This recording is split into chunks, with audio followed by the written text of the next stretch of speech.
दोस्तों, आज की कहानी बहुत ही महत्वपूर्ण और ज्ञानवर्धक होने वाली है, इसीलिए इस कहानी को ध्यान से जरूर सुनना। दोस्तों, कैसे एक साधारण से लकड़हारे का विवाह राजकुमारी के साथ हुआ। दोस्तों, कहानी बड़ी ही रोचक है और सुनने में बड़ा आनंद आने वाला है। दोस्तों, कांचनपुर नाम के राज्य में एक हरिया नाम का लकड़हारा रहता था। ये अपनी पत्नी और 3 बच्चों के साथ में रहता था। उस लकड़हारे के बड़े बेटे का नाम था रमेश मंझले, बेटे का नाम था सुरेश और सबसे छोटे बेटे का नाम रूपेश था। राजेश और रमेश देखने में सुंदर और शरीर से तंदुरुस्त थे, जबकि रूपेश शरीर से बहुत ही कमजोर और सांवले रंग का बालक था।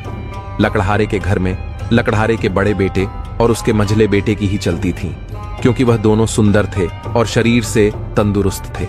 उन दोनों की पसंद का खाना बनता और वह दोनों ही अपने मनपसंद का कपड़े पहनते थे। लकड़हारा और उसकी पत्नी भी अपने बड़े और मंझले बेटे से अधिक प्यार करते थे। लकड़हारे का सबसे छोटा बेटा जो रूपेश था, उसे सूखी रोटी और फटे पुराने कपड़े पहनने के लिए दिए जाते थे, क्योंकि वह सांवले रंग का था, दुबला पतला कमजोर सा था, इसलिए उसे कोई प्यार नहीं करता था। उसने कभी भी अपने माता पिता और भाइयों से कोई शिकायत नहीं की। वह हमेशा अपने आप में मस्त रहता था। उसके बड़े भाई भी उसका हमेशा मजाक बनाया करते थे, लेकिन इस बात का उसके ऊपर कोई फर्क नहीं पड़ता था। वह अपने दोनों बड़े भाई और माता पिता को बहुत प्यार करता था, उनका बहुत सम्मान करता था। लकड़हारा जंगल से लकड़ी काट कर लाता और बाजार में बेच देता।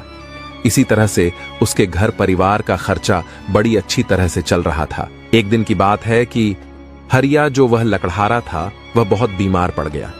हरिया की बीमारी के कारण जंगल से लकड़ियां लाना और बाजार में बेचने का काम बंद हो चुका था।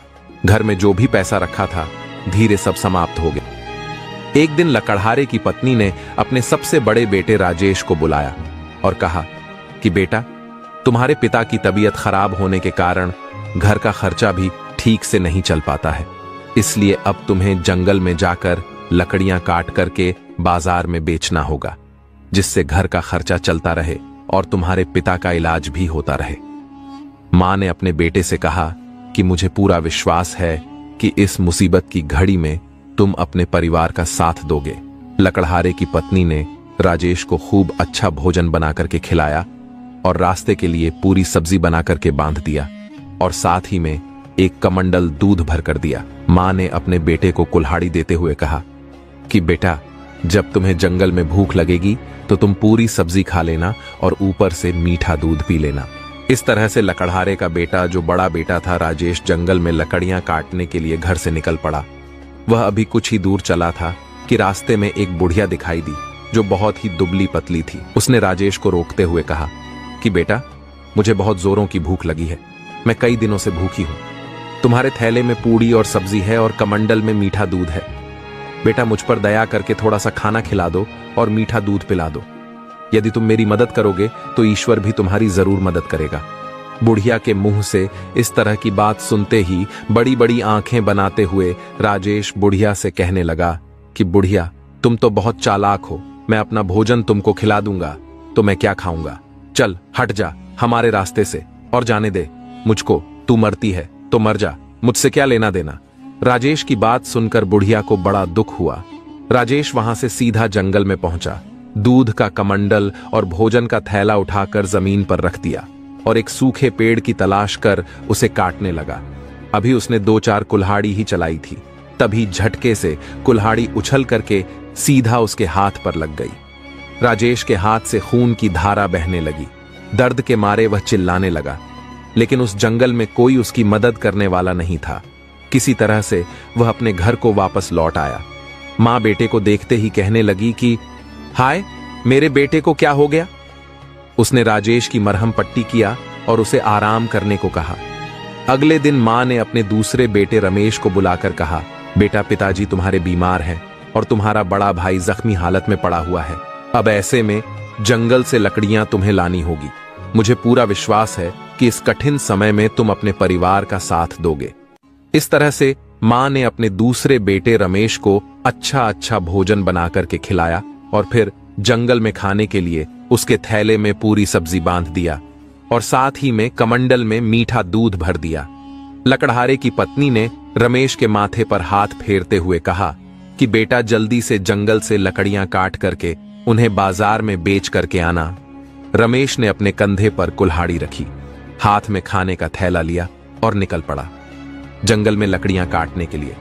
अभी वह जंगल के किनारे ही पहुंचा था कि तभी वही बुढ़िया उसको भी मिल गई। उस बुढ़िया ने रमेश को देखते ही कहा कि बेटा, मैं कई दिनों से भूखी हूं, भूख के मारे मेरे प्राण निकले जा रहे हैं। तुम दया करके अपने थैले से मुझे थोड़ा सा खाना खिला दो और तुम्हारे कमंडल में जो मीठा दूध है उसमें से थोड़ा सा पिला दो। बेटा, भूख और प्यास के कारण मेरा प्राण जा रहा है और भूखे प्यासे को खाना खिलाना और पानी पिलाना, यह तो बहुत धर्म का काम होता है। यदि तुम मुझ गरीब बुढ़िया पर रहम करोगे तो भगवान तुम्हारी मदद करेगा। बुढ़िया की बात सुनते ही रमेश ने डांटते हुए कहा कि चल हट जा हमारे रास्ते से। भूख प्यास से मरती है तो इसी समय मर जा। कौन सी तू हमारे रिश्तेदार और सगी लगती है जो मैं तुम्हें खाना खिलाऊं और दूध पिलाऊंगी? मरते हुए मैंने कई लोगों को देखा है। इस तरह से अभद्र बातों का प्रयोग करते हुए रमेश वहां से आगे निकल जाता है। बीच जंगल में पहुंचकर एक सूखे पेड़ को देख करके रमेश अपना खाना और कमंडल जमीन पर रख करके उस सूखे पेड़ पर कुल्हाड़ी चलाने लगता है। अभी उसने 10-12 कुल्हाड़ी ही चलाई थी कि तभी एक कुल्हाड़ी उछलकर उसके पैरों में जा लगी। उसके पैर से खून बहने लगा। दर्द के मारे वह चिल्लाने लगा, लेकिन उस जंगल में उसकी मदद करने वाला कोई भी आदमी मौजूद नहीं था। रमेश किसी तरह से अपने आप को संभालते हुए घर पहुंचा। लकड़हारा और उसकी पत्नी ने अपने बेटे को देखकर कहा कि हाय, ये क्या हो गया?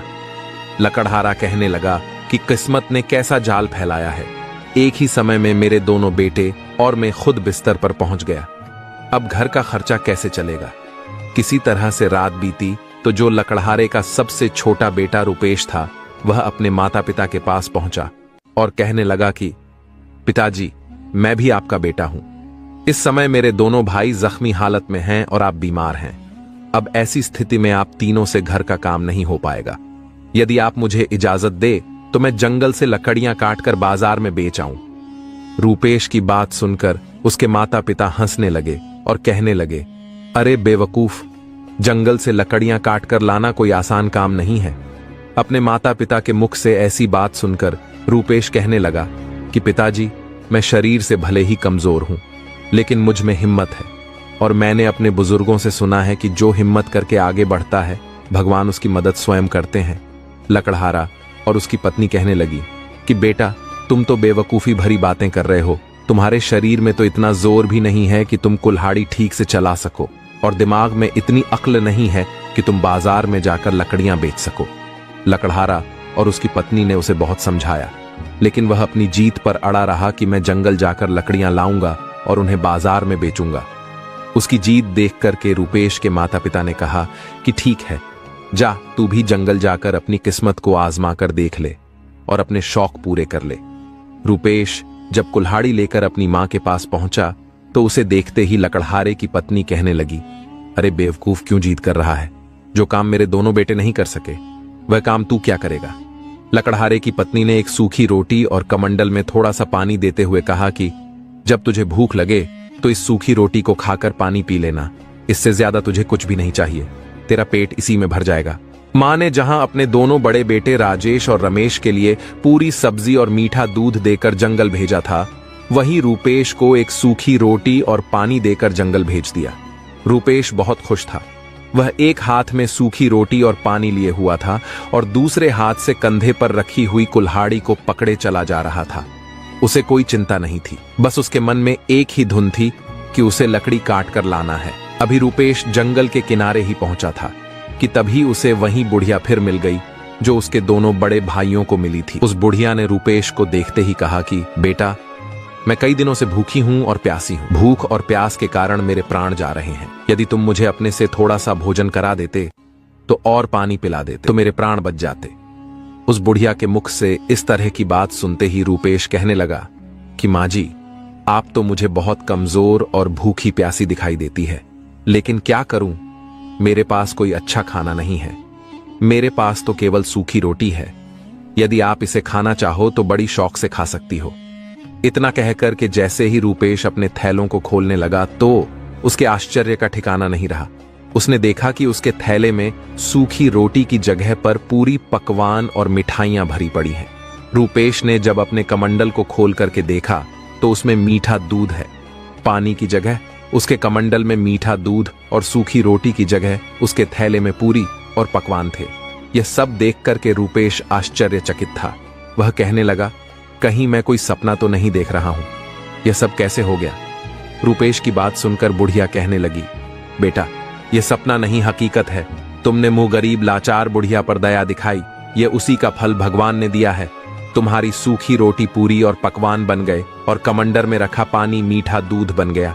ये सब उसी की दया का परिणाम है। जो लोग दूसरों का भला करते हैं, भगवान उनका भला जरूर करते हैं।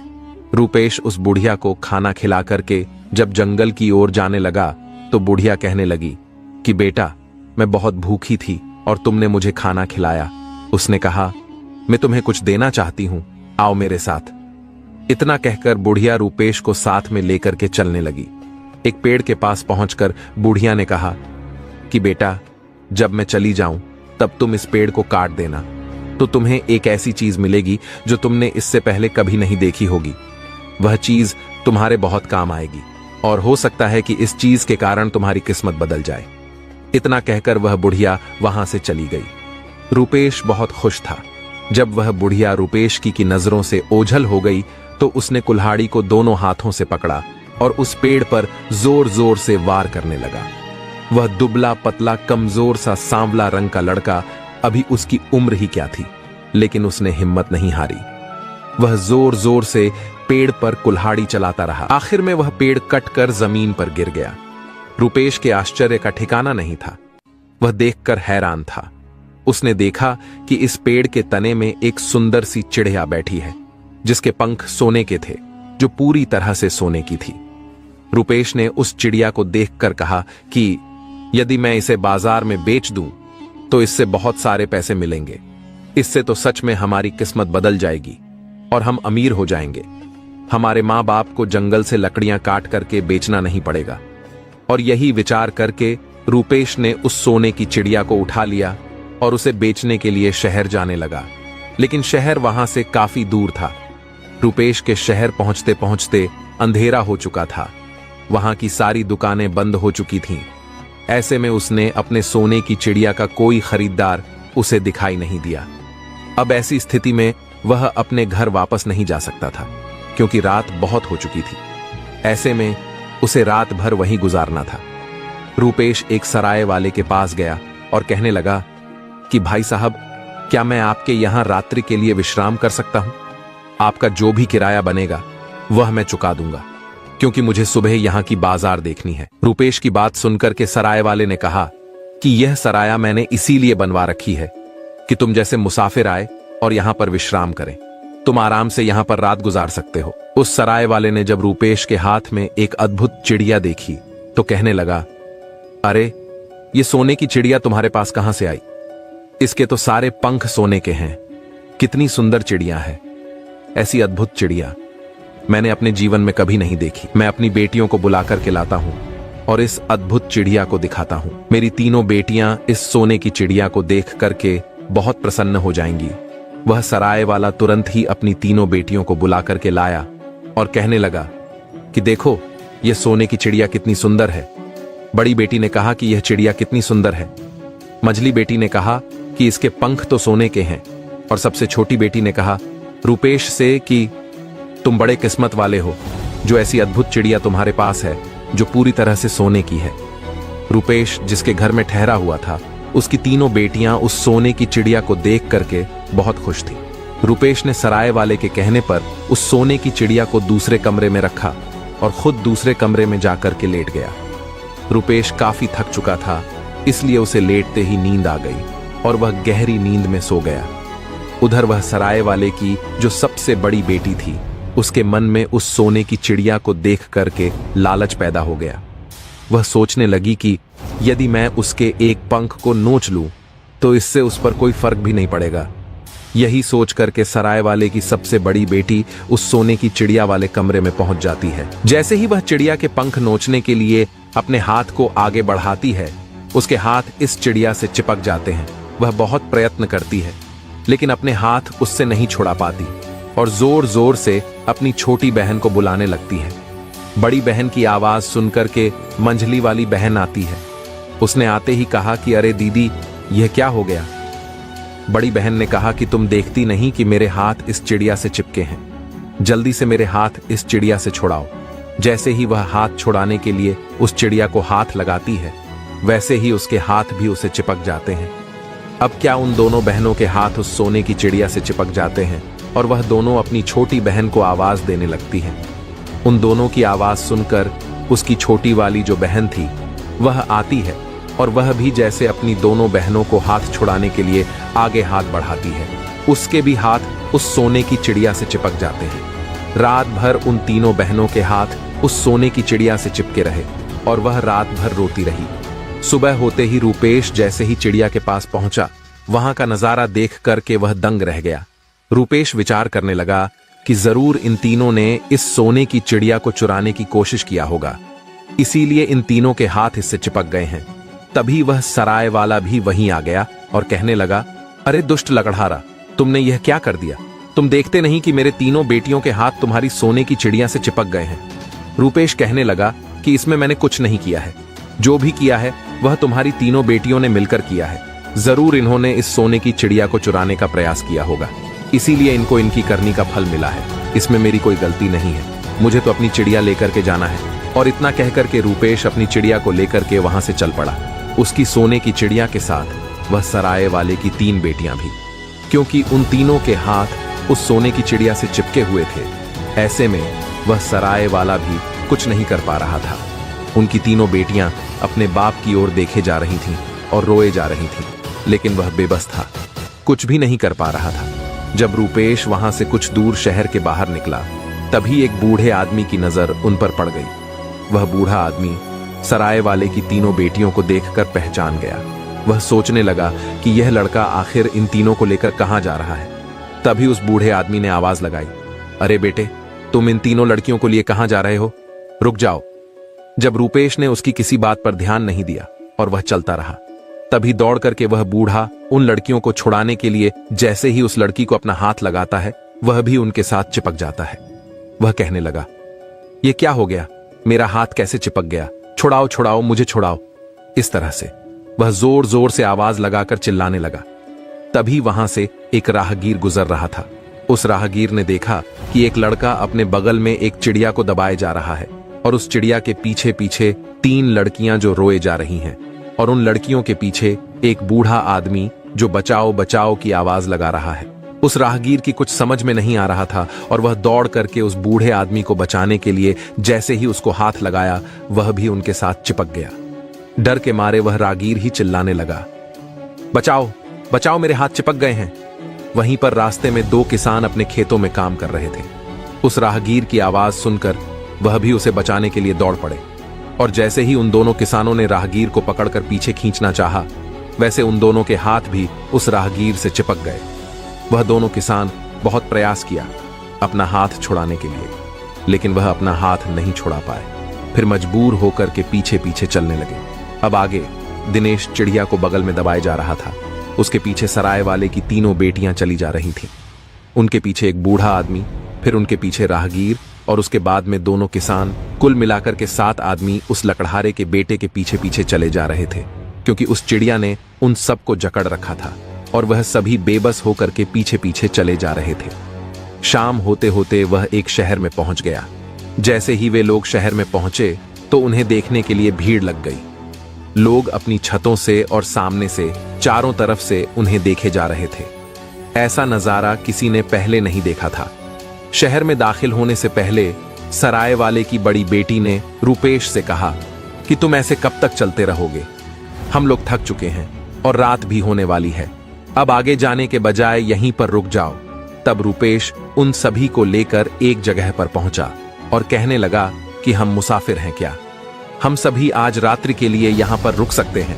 उस बिल्डिंग का जो मालिक था वह कहने लगा कि यह जगह हमने इसीलिए बनवाई है कि तुम जैसे मुसाफिर यहां पर आकर रुक सके। तुम्हें यहां भोजन और बिस्तर सब कुछ मिलेगा, तुम आराम से यही रात गुजार सकते हो। रूपेश उन सभी लोगों को लेकर उस बिल्डिंग के अंदर चला गया और वह सभी आगे पीछे करके वहीं पर बैठ गए। उन सभी को देखकर उस जगह का जो मालिक था वह कहने लगा कि तुम्हारा यह काफिला तो बड़ा अनोखा है। ऐसा लगता है कि तुम यहां अपनी किस्मत आजमाने और राजकुमारी को हंसाने के लिए यहां पर आए हो। उसकी बात सुनकर रूपेश कहने लगा कि राजकुमारी को हंसाना, इसका क्या मतलब है? मैं कुछ समझा नहीं, मुझे साफ साफ बताओ। रूपेश की बात सुनकर उस जगह का मालिक था वह कहने लगा कि हमारे राजा की जो बेटी है वह हमेशा उदास और गुम रहती है। उसके चेहरे पर आज तक किसी ने मुस्कान नहीं देखी है। राजवैद्य ने कहा, राजकुमारी, कि यदि ऐसी स्थिति रही तो राजकुमारी बीमार पड़ सकती है और धीरे धीरे उसकी जान भी जा सकती है। इसीलिए राजा ने यह घोषणा करवा दी है कि जो भी व्यक्ति राजकुमारी को हंसा देगा उसके साथ राजकुमारी का विवाह कर दिया जाएगा। जब से राजा ने यह घोषणा करवाई है तब से कई लोग अपनी किस्मत आजमाने के लिए आ चुके हैं, लेकिन कोई व्यक्ति आज तक सफल नहीं हो सका जो राजकुमारी को हंसा सके। रूपेश उस जगह के मालिक की बात सुनकर के रात भर बेचैन रहा। वह सोचता रहा कि मेरे साथ तो अनोखा काफिला है, हो सकता है इसे देखकर राजकुमारी हंस पड़े और मेरा राजकुमारी के साथ विवाह हो जाए और मेरी किस्मत ही बदल जाए। यही विचार करके वे रात भर करवट बदलता रहा और सुबह होते ही उसने अपनी सोने की चिड़िया को बगल में दबाया और उस काफिले को साथ में लेकर के राजमहल की ओर चल पड़ा। अब सातों आदमी सोने की चिड़िया से चिपके रूपेश के पीछे पीछे चले जा रहे थे। जैसे ही रूपेश राजमहल के मुख्य दरवाजे पर पहुंचा तब पहरेदार ने देखते ही कहा कि वाह भाई, तुम्हारा यह काफिला तो बहुत ही अद्भुत है। इसे देखकर लोग लोटपोट हो जाएंगे और मैं जान गया हूं कि तुम यहां पर क्यों आए हो। तुम्हारे काफिले को देखते ही लोग हंस हंस कर लौटने लगेंगे। मैं अभी तुम्हें राजा के पास ले चलता हूं। पहरेदार ने पहुंचकर राजा को सारी बात बताई। राजा ने तुरंत ही रूपेश को दरबार में पेश करने का हुक्म दे दिया। अब क्या था, रूपेश और उसका काफिला राजा के दरबार में हाजिर हो चुका था। पहुंचते ही रूपेश ने राजा से कहा कि महाराज, मैंने आपकी घोषणा सुनी है और इसीलिए मैं अपनी किस्मत आजमाने के लिए आया हूं।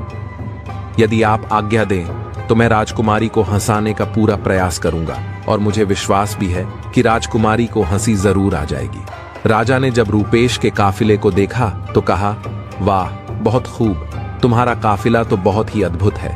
राजा ने कहा कि एक लड़के के बगल में एक सोने की चिड़िया और उसी से चिपके हुए 7 आदमी, यह तो हंसी नहीं ठाके लगाने वाली बात है। यही विचार कर राजा ने तुरंत राजकुमारी को दरबार में बुलाया। राजकुमारी जब दरबार में पहुंची तो बहुत ही उदास गुमसुम थी, लेकिन जैसे ही उसकी नजर रूपेश पर पड़ी और उसके बगल में एक सोने की चिड़िया और उसी से चिपके हुए 7 आदमी, यह दृश्य देख करके राजकुमारी ने हंसी नहीं रोक पाई और हंसते हंसते लौटपोट हो गई। ठहाके लगाकर जोर जोर से हंसने लगी। राजकुमारी इससे पहले कभी नहीं हंसी थी इतना जोर से, इसलिए राजकुमारी को देख करके सारा दरबार हंसने लगा। राजकुमारी को हंसते हुए देखकर राजा बहुत खुश था। राजकुमारी के ठहाके से सोने की चिड़िया से चिपके हुए लोग धीरे धीरे आजाद होने लगे। तभी रूपेश ने उस सोने की चिड़िया को सराय वाले की सबसे बड़ी बेटी को दिया और कहा कि अब यह सोने की चिड़िया तुम्हारी है, तुम इसे अपने घर ले जा सकती हो। बूढ़ा आदमी, राहगीर और दोनों किसान सब अपने अपने घर चले गए, लेकिन रूपेश अभी भी राजा के दरबार में खड़ा हुआ था और सोच रहा था कि राजा अपनी घोषणा के अनुसार राजकुमारी का विवाह उसके साथ कर दे। लेकिन दोस्तों, राजा की नीयत बदल चुकी थी।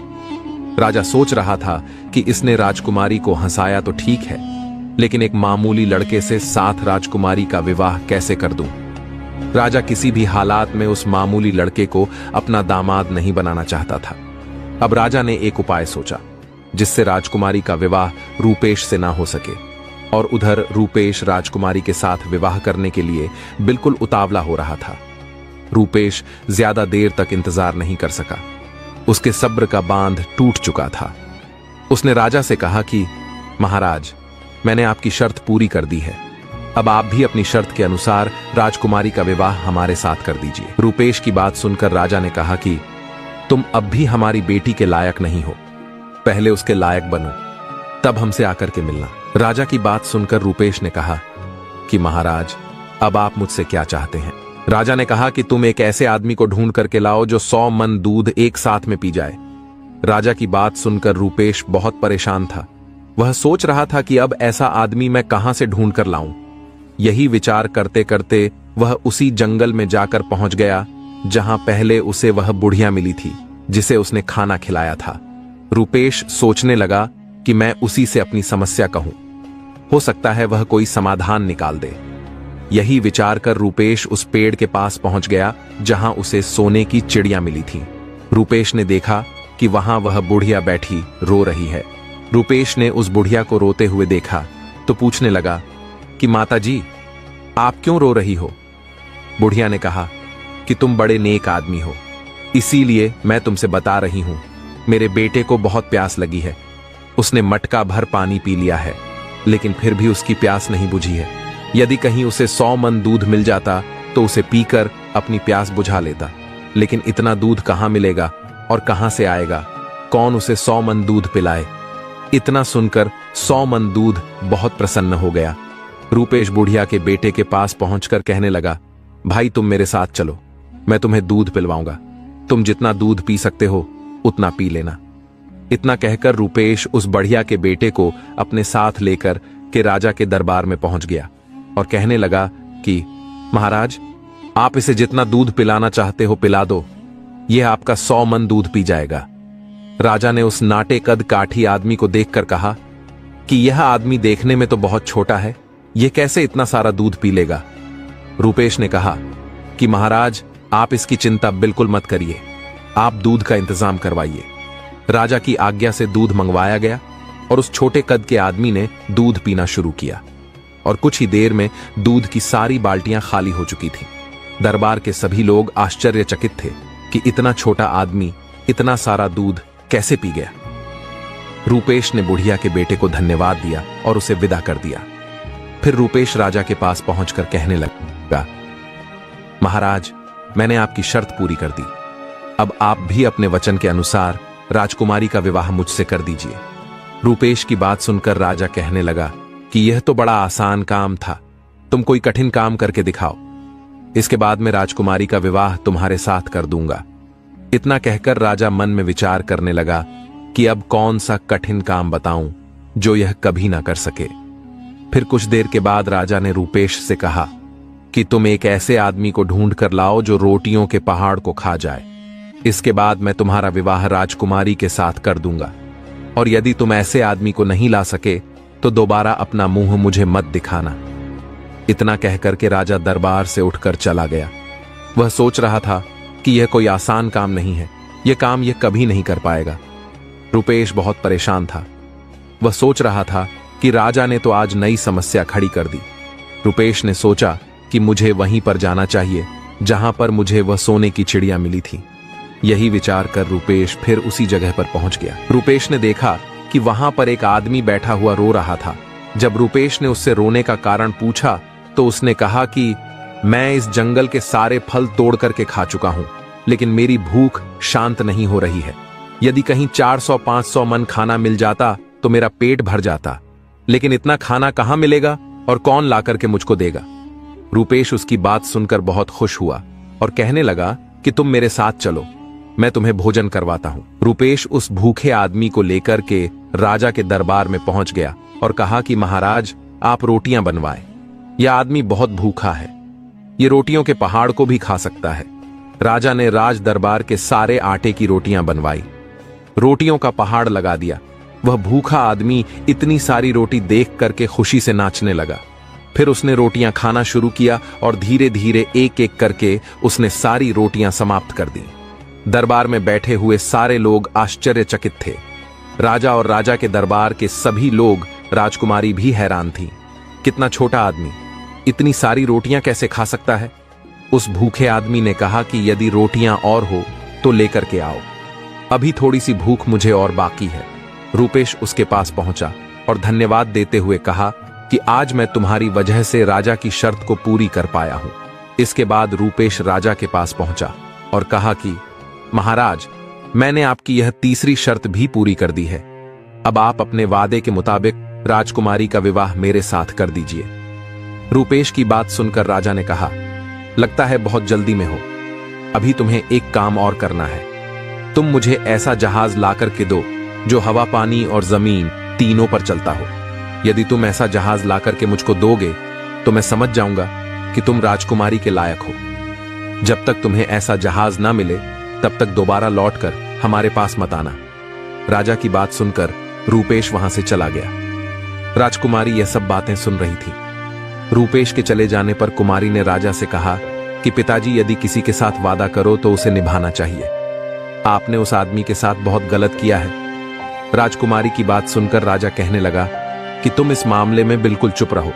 मैं तुम्हारा विवाह उसके साथ करूंगा जो तुम्हारे लायक होगा। मैं इस साधारण आदमी को अपना दामाद नहीं बना सकता। राजकुमारी अपने पिता की बात सुनकर अपने कक्ष में वापस चली गई। उधर रूपेश बहुत परेशान था। उसे समझ में नहीं आ रहा था कि अब वह क्या करे। राजा की अजीब शर्त वह कैसे पूरी करे। यही सोचते सोचते रूपेश उसी जंगल में जाकर पहुंच गया जहां कभी उसने बुढ़िया को खाना खिलाया था। रूपेश को उदास देखकर वह बुढ़िया पूछने लगी, बेटा क्या बात है, आज तुम बहुत उदास दिखाई दे रहे हो। रूपेश ने सारी बात उस बुढ़िया को बता दी कि उसके साथ क्या क्या हुआ। सोने की चिड़िया का मिलना, राजकुमारी का हंसना। आज सारी बात रूपेश ने कहा कि माताजी, अब राजा ने कहा है कि मैं एक ऐसा जहाज लेकर के आऊं जो पानी, जमीन और आसमान तीनों पर चलता हो। अब ऐसा जहाज मैं कहां से लेकर के आऊं? रूपेश की बात सुनकर बुढ़िया कहने लगी, बेटा मुझे तुम्हारी नेकी याद है जो तुमने मेरे साथ किया था। असल में रोटियों का खाना, दूध का पीना, ये सब कुछ मैंने किया था। अब मैं तुम्हें एक ऐसा जहाज बना करके दूंगी जो हवा, पानी और जमीन तीनों पर चलता है। इतना कहकर के वे बुढ़िया जहाज बनाने में जुट गई। कुछ दिनों के बाद जहाज बनकर तैयार हो गया। रूपेश ने जब वह जहाज देखा तो बहुत प्रसन्न था। रूपेश ने उस जहाज पर उस बुढ़िया को भी बैठाया और राजमहल की ओर चल दिया। राजमहल पहुंचकर जब रूपेश उस जहाज से नीचे उतरा तो राजा के आश्चर्य का ठिकाना नहीं था। वह सोच रहा था कि कैसे नामुमकिन काम को यह मुमकिन कर रहा है। अब यह मेरी बेटी के योग्य है। अब इससे योग्य और कोई दूसरा नहीं हो सकता। और इस तरह से विचार कर राजा ने राजकुमारी का विवाह रूपेश के साथ कर दिया। और कुछ दिनों के बाद रूपेश उस राज्य का राजा बन गया और उसकी किस्मत बदल चुकी थी। और जब उसके माता पिता ने यह बात पता चली कि उसका जो सबसे बेवकूफ लड़का था, जिसे वह नाकारा समझ रहे थे, वह तो बड़ा बुद्धिमान निकला। दोस्तों, यह सब जो था वह रूपेश की किस्मत बदल चुकी थी। यह उसकी नेकी का फल था, क्योंकि उसके दिल में दया थी। उसने भूखे को भोजन करवाया था और प्यासे को पानी पिलाया था। उसने नेक काम किया था, इसलिए भगवान ने उसकी मदद की। उसे एक साधारण लकड़हारा से राजा बना दिया। दोस्तों, आपने आज के इस वीडियो से क्या सीखा वह मुझे आप कमेंट में बता सकते हैं। इसी के साथ में उम्मीद है कि आपको आज की वीडियो पसंद आई होगी। तो इस वीडियो को उस इंसान को शेयर करें जिससे यह कहानी सुनने की जरूरत है, और उसी के ठीक बाद चैनल को सब्सक्राइब करें। तो चलिए फिर मिलते हैं ऐसी एक और नई वीडियो में एक नए मैसेज के साथ। तब तक के लिए अपना ख्याल रखें। धन्यवाद और नमो बुद्धाय।